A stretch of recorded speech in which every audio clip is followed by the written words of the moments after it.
this. They have exceeded what the Greeks called hubris. They were arrogant. They were overweening. They were self-righteous. They kept bragging when they, in the case of James or Willis, as political animals, they kept, we're going to do this. We're going to get Trump.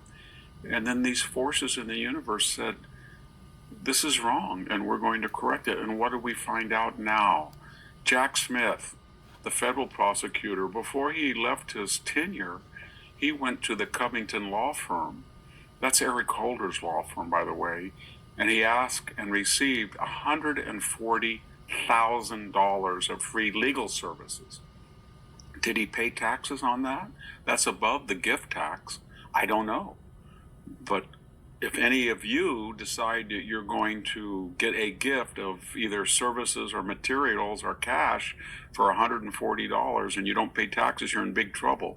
Fani Willis, well, she was removed from the case, as you know, with her paramour that she did not disclose, Nathan Wade, whom she made her lead prosecutor. They went on junkets. They didn't record their expenses. Half of them, perhaps, came from Nathan Wade's wages that were inflated by Fani Willis.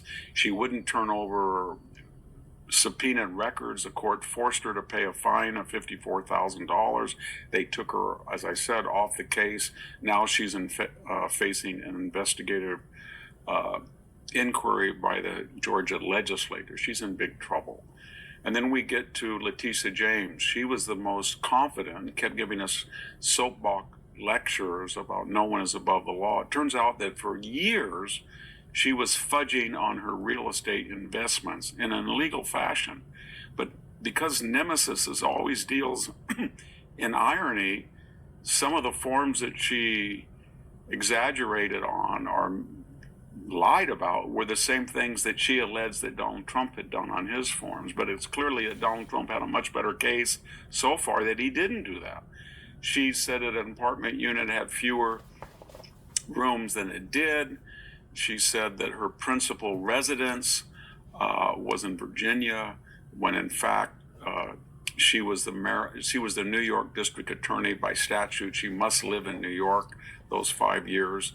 The house that she purchased, she's not living in now.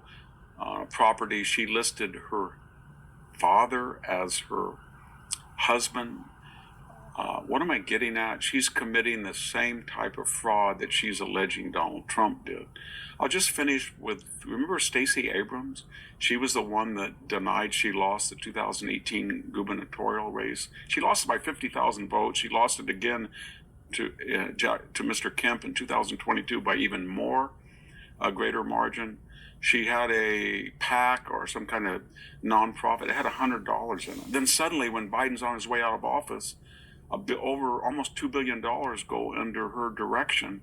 And now we're learning that she was giving millions of dollars away, bought a beautiful home, and suddenly went from bankruptcy and owing the IRS and not paying her taxes in 2016. She's a millionaire. That's going to be invested. Bottom line, be very careful, tread softly.